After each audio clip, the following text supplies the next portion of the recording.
Hello, everyone, and welcome back to Black Cats TV. Yes, we're back, and we're in the same room. You're that way. Well, we're not in the same room, are we? So... Virtual. Look at the background. We're in the same. I'm on the settee. We're in the virtual studio. I'm on that settee. Look at it now. Get your feet off the couch. Yeah, exactly. So, hello, everyone. We're back together to talk about the transfers that have happened and not happened and potentially happening and all the sorts of stuff that are going on at the minute. But before we start, I think since our last video together, we've hit 2,000 subscribers. So thank you very much for everyone who's done that so far. I think we're sitting at 2,040. So let's carry it on. We only need, I think Mike said before, and another 18,000 and we'll be, self-sufficient then. So I'll take over Fan TV. Yeah, exactly. So if you can do it on this video, that would be fantastic. And like and subscribe while you're there as well. We know you've all got at least 1,000 friends, so the 8 people that watch it, just share it. There we go. If you go to the games, just tell the person next to you at the stadium, and they'll tell the person next to them. We'll just keep going like that. That'll be fine. So, how have you been, Mike? Hard sell. Yeah. How have you been?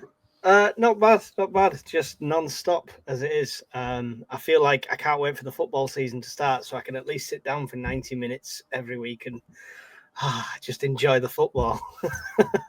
Yeah, I know what you mean. It's especially the whirlwind of you moving house at the minute and me becoming a dad for the second time. It's hard to find any sort of minutes for yourself, really. But it's going to be good to get back into it. I think someone at work the other day was like, "Hey, we're going on a works do on the August 16th, and you should come." And I was like, "I can't." Playing West Ham. If it had been the Brentford game, maybe 2 weeks later, I might have thought about it. But I'm not missing our first game back in the Premier League. I will be social in the off season. Yeah. You've had 3 months, you greedy bastard. Did you do it on that day? So no, not up for that one. But yeah, it was nice to do the commentary on the friendly the other day, even though it wasn't totally unscheduled, and I threw you under the bus like no thumbnail, no nothing. Yeah, I was just like shit. But yeah, it was a last minute thing. I think within about 5 minutes of you starting, we had a thumbnail on, we had all the links set up, we had all the, it was all monetized and everything. So we were sound, and then we had our usual viewers in there as well. We have our core following, shall I say? Like SAFC Tom, Bean Burger Man. I'm trying to think of other ones in there. Tony Huntington, I think, was in there as names well. Because you'll miss somebody out, and they'll be really offended. I was busy working in the background to miss all the names, and then I realised at one point it said who's top of the leaderboard in XP, which comes up now, and it was me. I was like, I'm talking the most here. I shouldn't be doing that. But it was good though. And my new favorite player is Adingra because he's got the stripe, right? Yeah. All players should have this. Like, I know who that is because he's got a triangle in his hair. I know who that is because he's got Is it like when Cisse used to come in with like different coloured facial hair every week at Sunderland? You still knew it was him though, right? Yeah. You still knew it was Jibril Cisse, of course. No. Well, I always know with Diarra. Diarra's like deceptively big. Like you sort of think, he's going to be quite a small, sort of slight person, but he's deceptively quite tall and bulky in the midfield. And then when I look next to him and it's Sadiq, I'm like, you're the short one. Like that. That's my sort of like defining characteristics of him. I just like a really, really rusty commentator. Yeah, I can. It was perfectly fine. It was perfectly good. It was just one of those things that, like you say, you've just come on with like no time and then gone, right, here we go. And the game in the second half really wasn't helping you, if I'm being honest. We'll get to that in another video. We'll get to that in another one. So we'll do a review of the friendlies. So we're here to talk about the transfers. Not so far, because we've done that one, and I don't think we've actually signed anyone since that video went out earlier on this month. Since the heroic week of us signing every day. Yeah, exactly. I know. I'm really disappointed then every day now when Fabrizio Romano's not doing a here we go for Sunderland, but I am desperate for the here we go at the moment, because the biggest one at the moment, which I think all Sunderland fans seem to want, is Granit Xhaka from Bayer Leverkusen, 32-year-old, so I think he was linked about a week back. I did a video on it myself, and I said he was being linked to Saudi and other places as well. But since then, he's come out and said that he only wants a move to Sunderland. So what are your thoughts on Granit Xhaka and that, Mike? See, my only worry when somebody says something like that is like, I just want to come here for a wage, even if you don't have to perform. I'm unsure because he let's be fair, he's 32. He's at the tail end of his career, even for a defender, right? still coming towards the tail end of your football career. I like him. I'd give him a year's contract. I wouldn't sign him for 5 years or whatever, and let him steal a living for 4 of it. He'd have to work for it, but he's a big presence. Big presence. I'd like to see him alongside Ballard. I'm not sure if he's a central midfielder, don't you? He's played at centre back as well. He has played at centre back. He's a defensive midfielder by trade, okay. and plays more as a 6 and an 8. So we'll have to go for like 7 in the middle for the next formation. Yeah, we don't assign strikers or defenders. We just sign midfielders. We're playing a 1 in goal, 1 in defence, 8 across the middle or 9 across the middle, and then 1 up front. Yeah. Oh, well, I mean, I thought he was going to come in as a centre-back, to be fair, because of the size of it. No, he's definitely a midfielder, but he's got a wand of a left foot, loves can I say thunder bastard from long range into the corners. If you have a look at some of his highlights, he's not scared in a 50-50, and he's a very strong, sort of aggressive presence. So straight away, I'm already thinking in the derbies, I'd love to see him like 2-footing Bruno and Joe Linton and just sort of getting right stuck into them. I think he's a quality player. 32, I'm all right with. I don't think that's old, especially because I'm 35, and I thought he was actually older than me. Would you play Premier League football? Would you be able to keep up with the Premier League team? But this is the thing. When we were talking about Jordan Henderson potentially signing, and he's 35, 36, and everyone's going, well, he is past it, and this lad's 3 years younger than him, and played Champions League with Bayer Leverkusen and Arsenal. Won, was it the double or treble with Leverkusen and lost in the Europa League final, I want to say. Yeah, it's got here that he's a Footballer of the Year twice, German champion once, German Cup winner once, FA Cup winner twice, German Super Cup winner once, and there's even an arrow to go further on, but it doesn't work. So I don't know what the rest. I mean, for me, it's.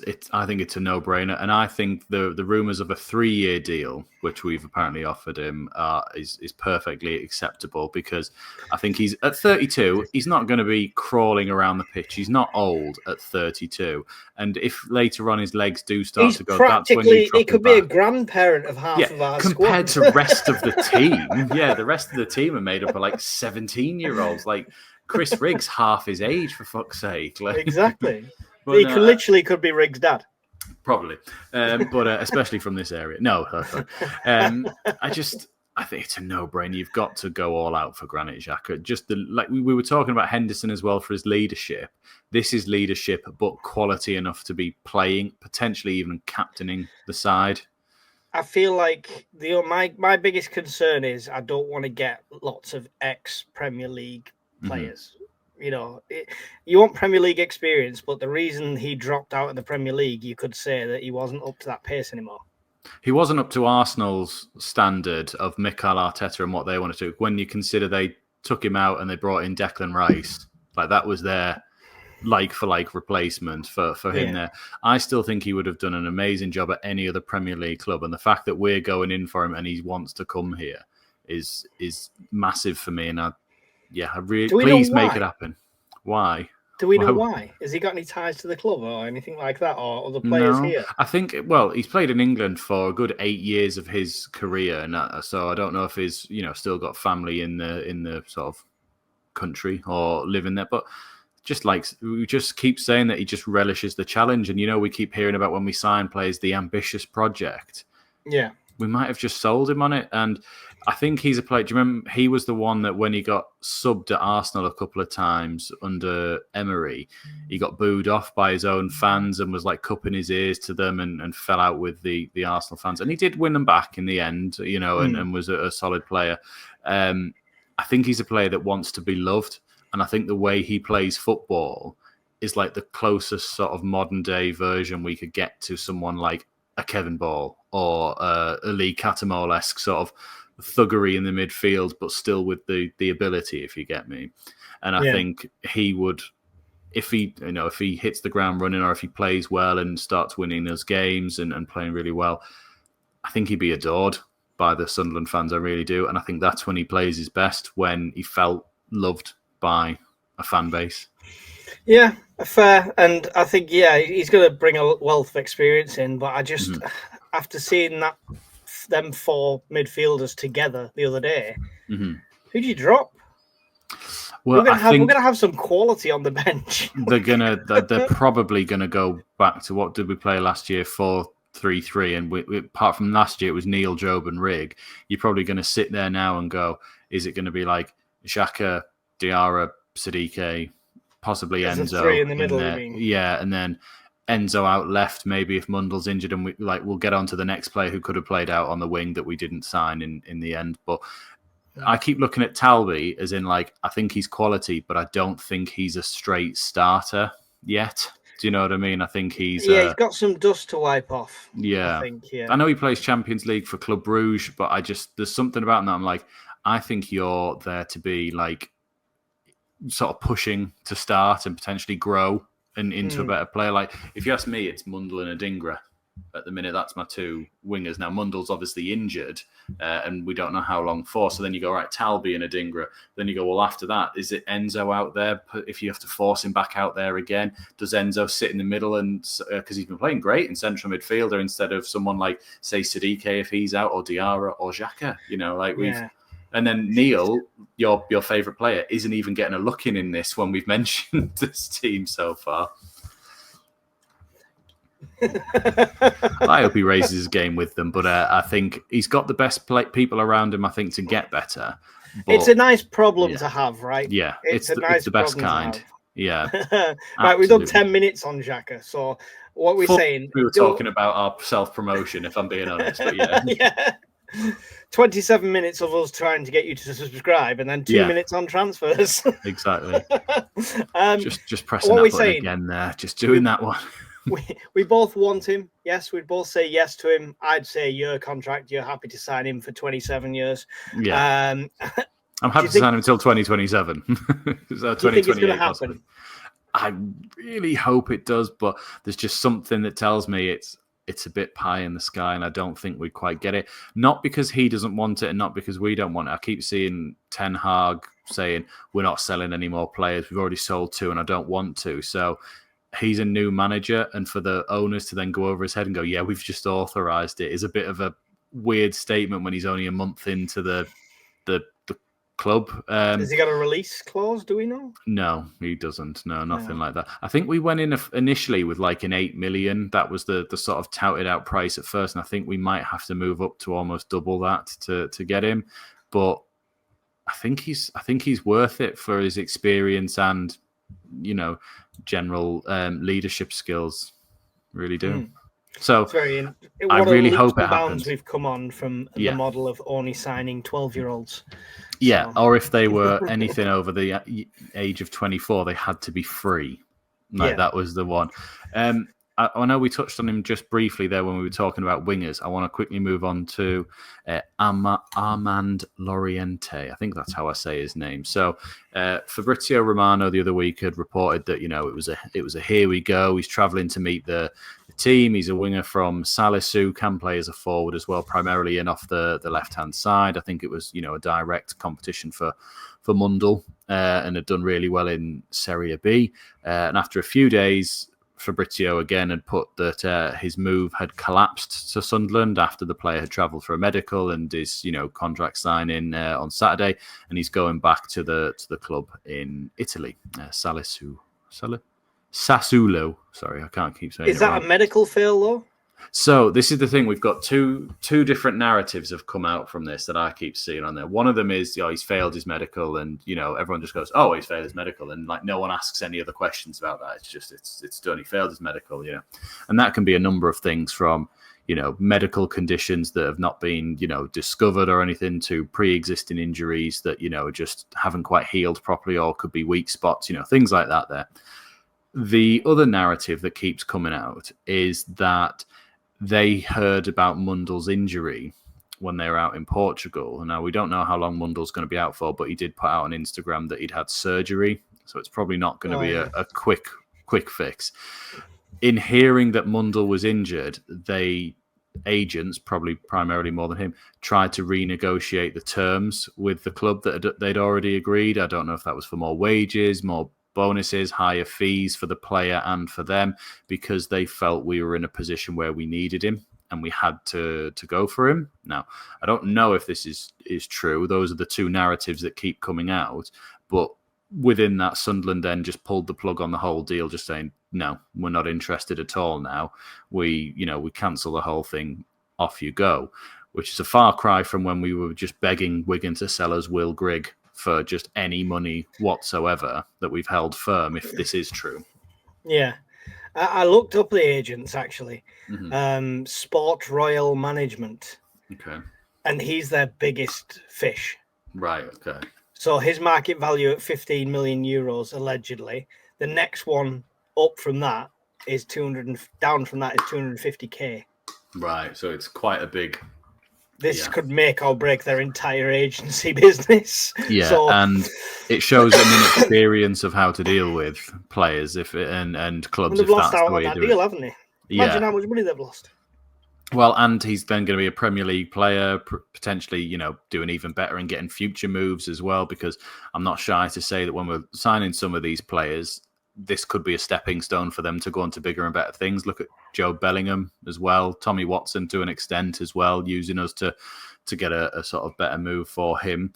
So it's a shame, but I think it shows real strength from the club. In two fronts, that if he did fail his medical, that one, we didn't go, we want him, so shall we just go ahead? Or if it is this money thing and it is they tried to sort of pull a fast one, that we've gone, no, and we're willing to walk away from the deal, really. So do you think it's done? But do I think he's done? Do you think the deal is done? Do you think it's dead in the water? Apparently they could come back and say, actually, we'll take the original amount? Especially because a lot of the signings we're getting got to be the right characters and the right people around them. I've noticed a lot more now. No one who wants to, do like a Josh Madge's agent and just pull the wool over our eyes. Oh, yeah, he's signed, and yeah, absolutely. And then literally on January 1st, walk out with, he's off. Whereas I think we're very much doing our due diligence on players and their entourages and making sure that it's right for us, i.e. Bellingham again and his family. So I think if we're pulling the plug, we're not going to go back in for it. I just don't see it. Well, it looks like a serial killer, so... Oh, yeah. Well, the agent or the player? The player. His mugshot on transfer. His mugshot. It's proper. Ready for a fight. Yeah, exactly. So that was one of the wingers, but that still leaves us with Roberts, Talby, Adingra. Enzo can play out there as well, and Mundell, depending on how long his injury is as well. At a push, Mayenda and Isidore can also play out wide as well. Like we've got Isidore might find a place there when he's not. Yeah, if he's not absolutely. Getting So up front.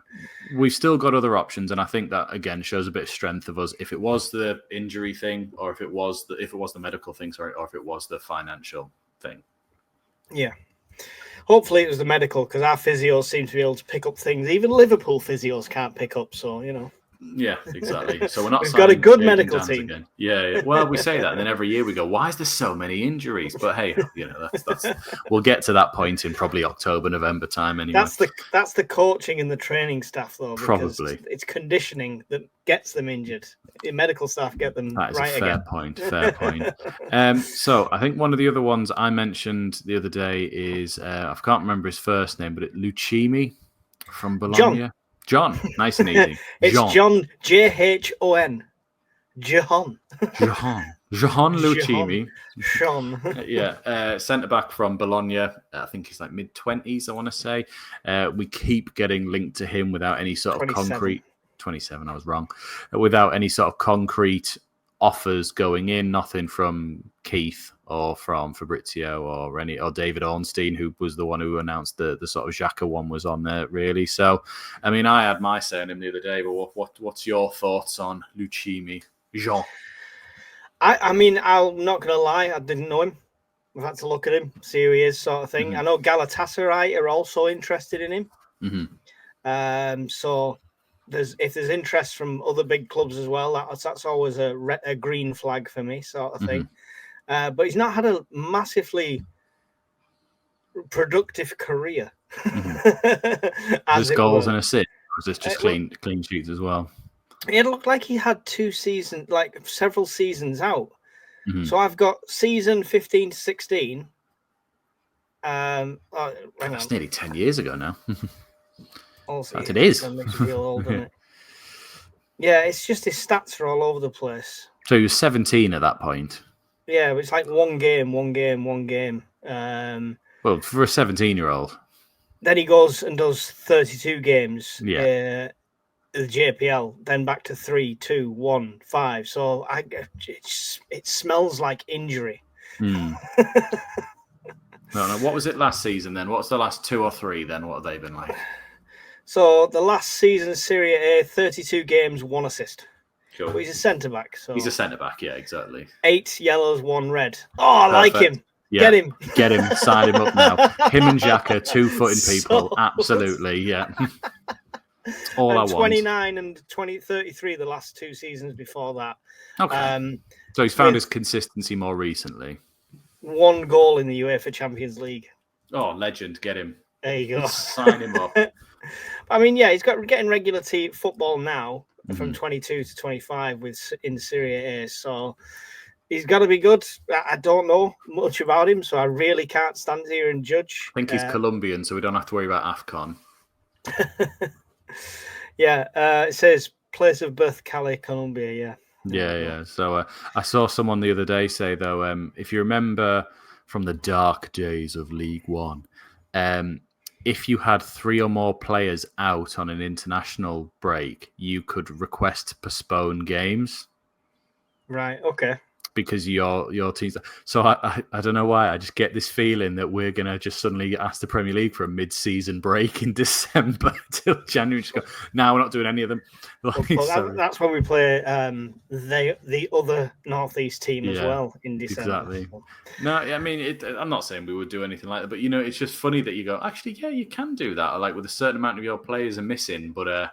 obviously, that would at the moment that would be all 4 of them, like Adingra, Diarra, Siddique, and Talbi, as well if Morocco get through. Yeah. So, I mean, and Ronaldo, of course, for the defender.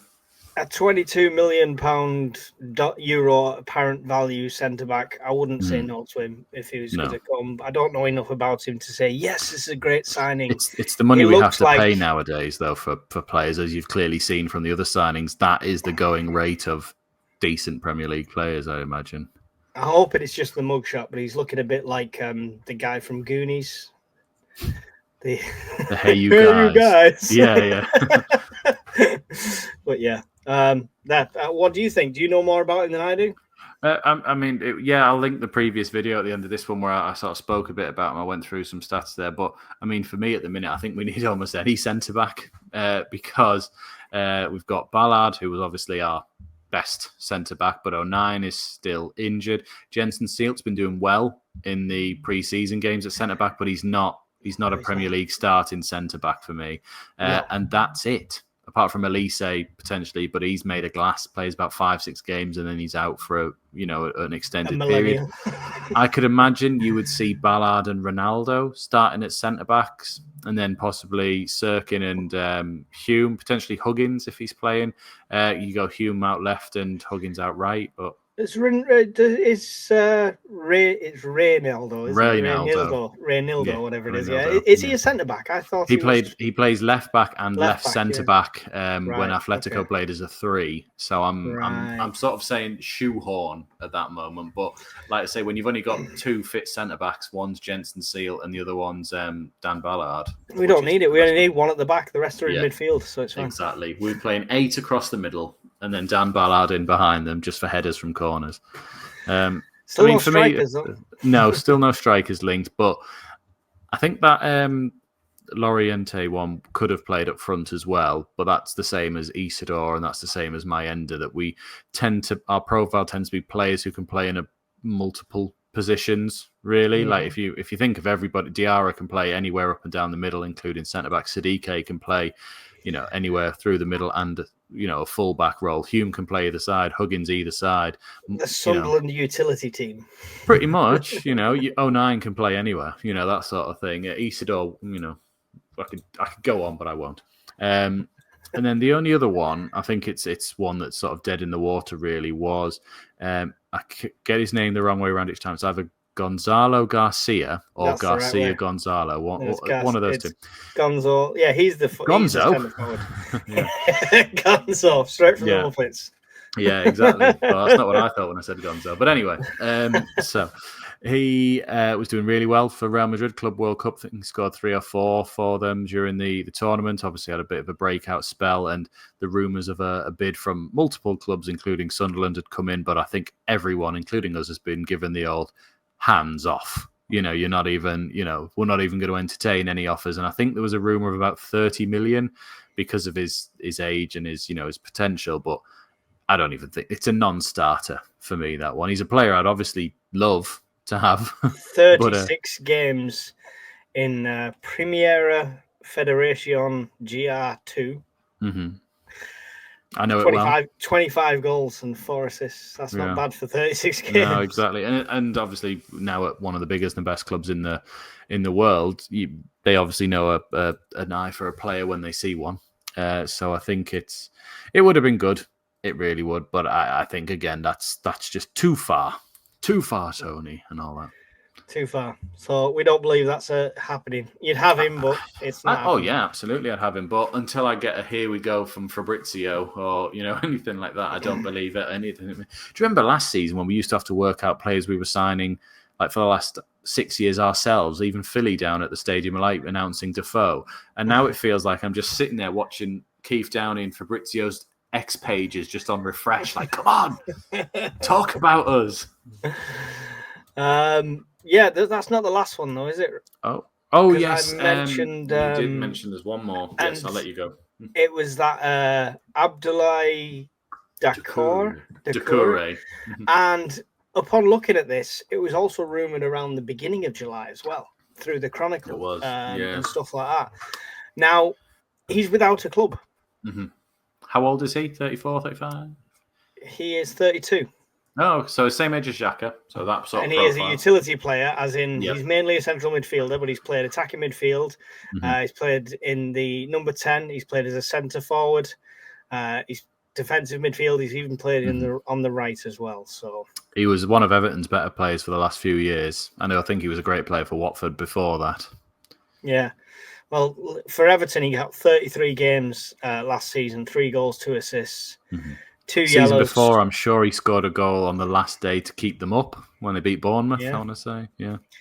So, I mean, again, are we picking off aging Premier League players? Do we want to be doing that? We're looking for solid Premier League experience at that point. And obviously, with it being a free agent, he can ask a bit more in terms of wages and what have you, because there's no club involved and what have you. But it's a Xhaka-esque signing. I think I'd rather have Granit Xhaka, though, than Doucouré, if I'm being completely honest. But I wouldn't say no. If Xhaka said no and we were like, oh, well, now we're going after Doucouré, I'd be like, well, that's also a great shout. He fits the more sort of Henderson vibe for me. Obviously, he's a few years younger than him, but that sort of leader, but he's not going to play every single game. Come on and see games out for us and help us out that way as well.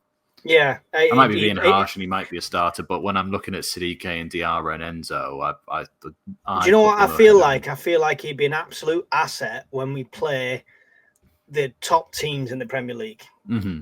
And I'm not undermining any of the teams in the Premier League, but you know what I mean? When you're coming up against the really top teams. And Brentford you're talking about. Yeah, of course. Mm-hmm. But if you come across the really top teams, he's like the defensive midfielder you want in there with a lot of experience that's played against the best. That's like when we had Dwight York and we played him at centre defensive mid in the Premier League. Yeah. He's that kind of, let's stick him in there and just try and show things up rather than having all. I loving the attacking like prowess of the midfield that we've signed so far, but at times you want to stick a Leadbitter in there, you want to stick a Catamol in there, something like that. That's someone the kind to shore it up. Mm-hmm. Yeah, a Bolo Zenden-esque with the dancing.